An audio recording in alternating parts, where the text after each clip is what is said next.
What's up, YouTube? Matt here, more projects. Today I got the CRV I'm working on, and I'm gonna be showing you how to do a coilover install with MaXpeedingrods.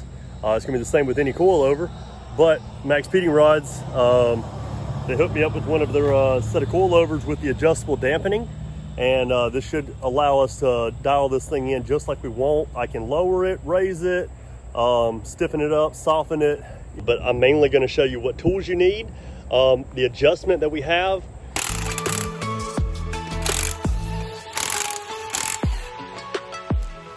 I'm replacing the entire hub because I got this one broken off lug. So I'm probably just gonna do a time lapse on this, but what I'm gonna do is I'm gonna go ahead and remove the entire spindle when the hub assembly, so that I can replace a lot of these components that are right here.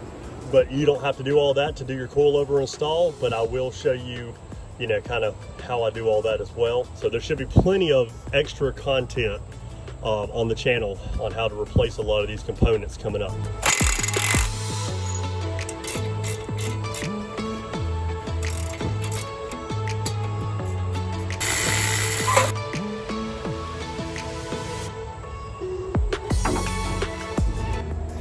All right, so you need to secure your brake caliper whenever you take off it. I know it's kind of rigged, but whatever. I mean, whatever you can find to hold it up with.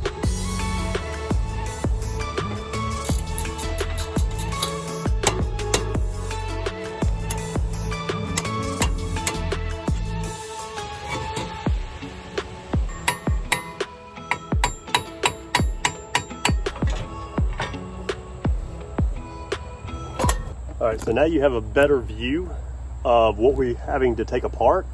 So what you're gonna have to normally do to get your coilovers in and get your old ones out, the first thing I always like to do is there's a pinch bolt. There's a 14mm pinch bolt that holds this fork onto the bottom. Go ahead and break this loose and take it all the way out.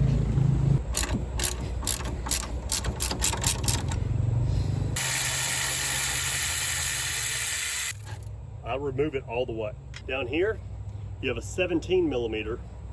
Break that loose.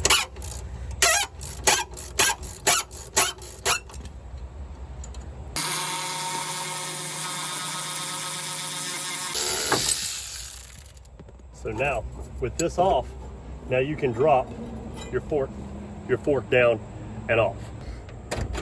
All right, so when you open up your hood, if you look right here, all right, so you have two 14mm underneath here. What I'm gonna do is this little vacuum box, I'm gonna take this 10mm off so I can get this out of the way. I'm gonna lay that off to the side. So now we can take both of these out, break loose both 14s.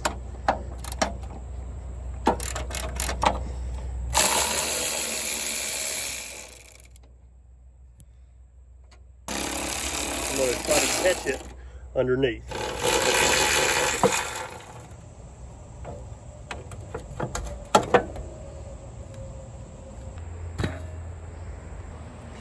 All right, so I got these new upper control arms by TrueHeart. This one says left, so that's going to be on my driver's side.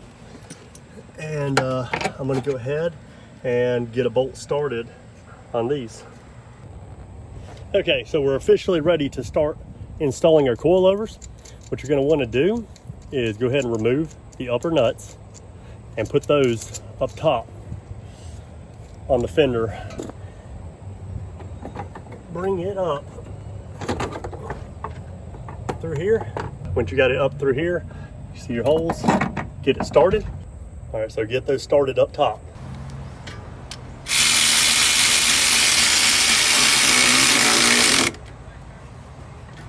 Jack the car up from underneath. There's a jack spot right here, right in the middle. You can jack it up and put you a jack stand right here.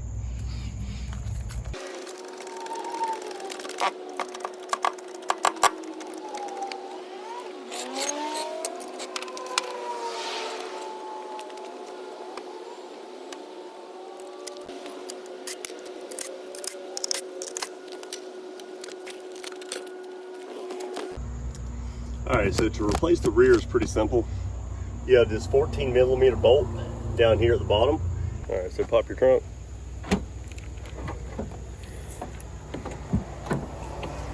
And then the rear back here, if you pop open the panel right here, I take my key and just stick it in, and then you can pop it up out of the way. So you have these two nuts right here. I think if they're factory, they're 14 millimeter, but I've replaced these with aftermarket ones, and I believe these are 15 millimeter.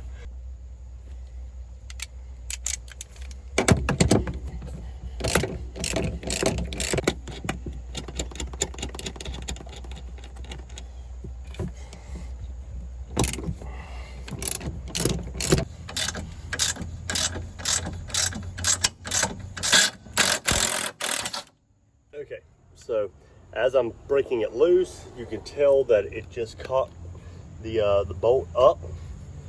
What I would do is get you a pry bar.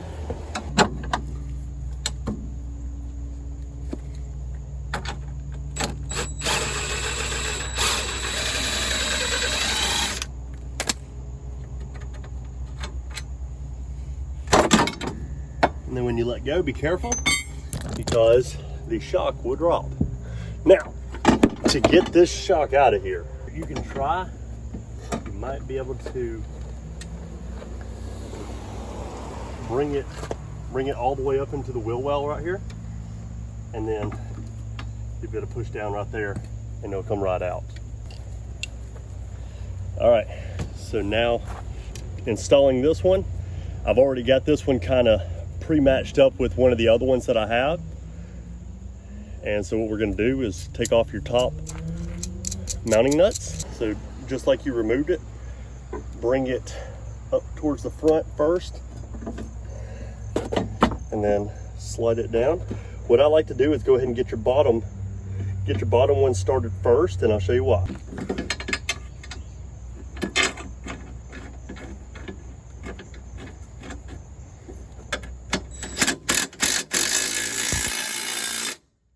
Now line this up and bring your jack around and jack right underneath here and pick it up, and then you can go inside. Line up your holes.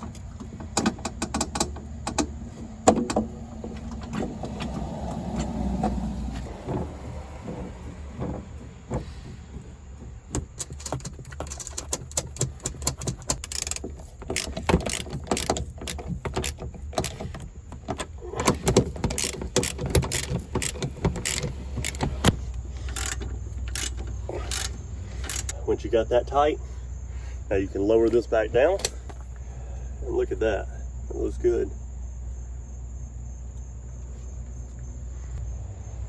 So now you can put your wheel back on and put it back on the ground. Let's go ahead and go to the front though. All right, so whenever you replace these, the camber is going to probably not be set correctly, so you're probably going to need to go take it and get in alignment whenever you get this done. Don't forget to put your cotter pin.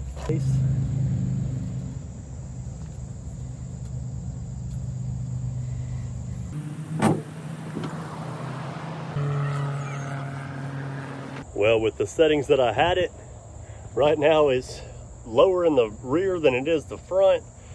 So right now we got the Carolina squat going on because we're in South Carolina. But I'm not about that life, so I'm going to lower the front end to try to match that one. So we're going to raise this back up, and I'm going to show you how to lower your suspension. Also, if you look at it from the front, you can tell that my camber is cambered outward. So we actually need to break loose the Allen bolts on that top control arm and try to turn it in.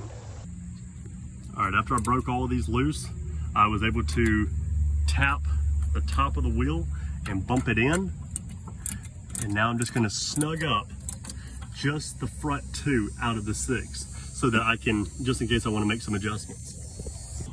If you're wanting to lower your coilovers, break loose the bottom one. So hold the top one and tighten the bottom one up against it, okay? Now, turn the the middle adjusting one right here, turn that one downhill. And that's going to thread that back down into this tube. And that's what's going to be able to let you lower this thing. All right, so I started adjusting this down and it stopped right there. So I guess it finally bottomed out inside of this bottom tube down here. So I guess that's really all we got. So I'm just going to lower the other side all the way down, and then I'll have to match the rear to the front, or else it's going to look a little goofy. All right, so to adjust your rear ones, you have to take your wheel off because it's really hard to get in here with the wheel on. Go ahead and break loose your bottom. Make sure your top two are locked together, and then you can just turn the bottom one up.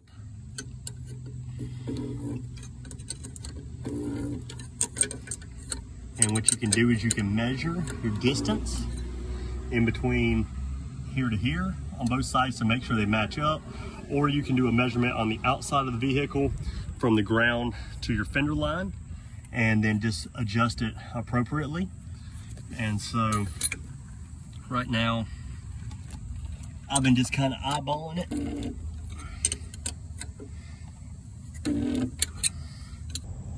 Once you think you've got it where you want it, make sure you lock down the bottom one so it doesn't move. And what I would suggest doing is put your wheel back on and only put 2 lug nuts on it. So just put 2 lug nuts on to hold it on, and then lower your car back down and see what you got. So I like that a lot better already. Let's go look at the other side.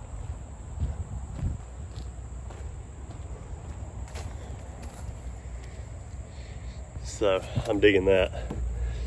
So if you look at your original fender, because I've got fender flares on, I've got about a 2-finger wheel gap.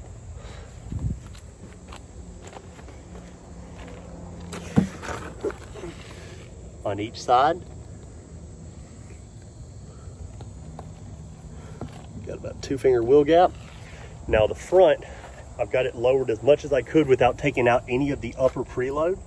And it's got about a 3-finger wheel gap, but that's as far down as I can go.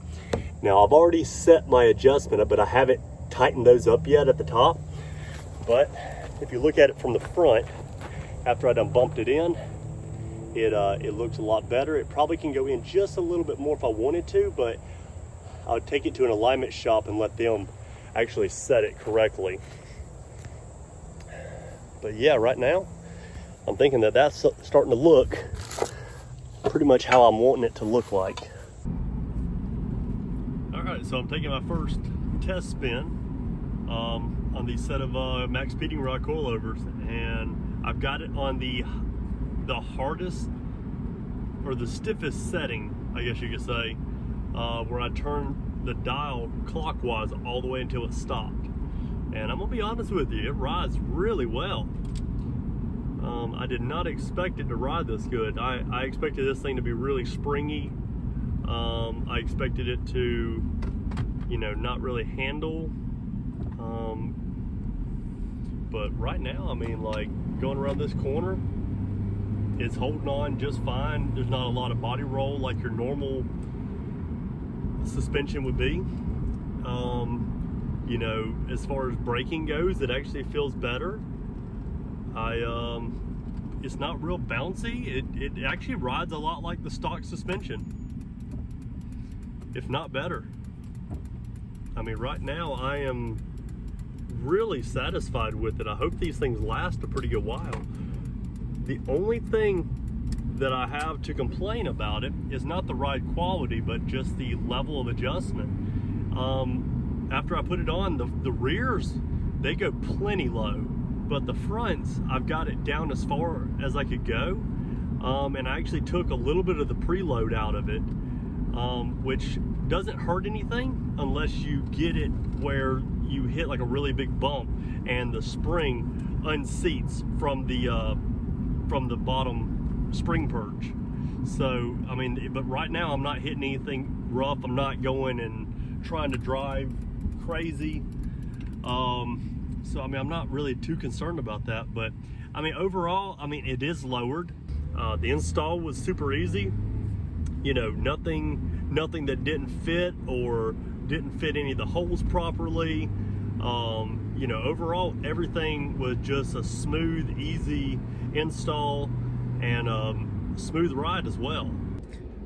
All right, so a couple of final notes on these. I tried to do the softest setting and I did not like it. It was very springy. I went back to the stiffest setting and everything rode like stock. I was very happy.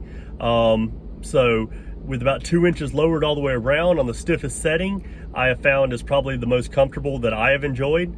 After driving on it for a few days, no issues, no noises. They do settle down just a little bit after driving on them, so just make sure you ride on them for a few days, double check everything, make sure everything's tight. But you know, honestly, I love them, and I hope you do too. Definitely check out my link in the description for 15% off. If you like this video, give it a thumbs up. Make sure you subscribe and stay tuned to more projects.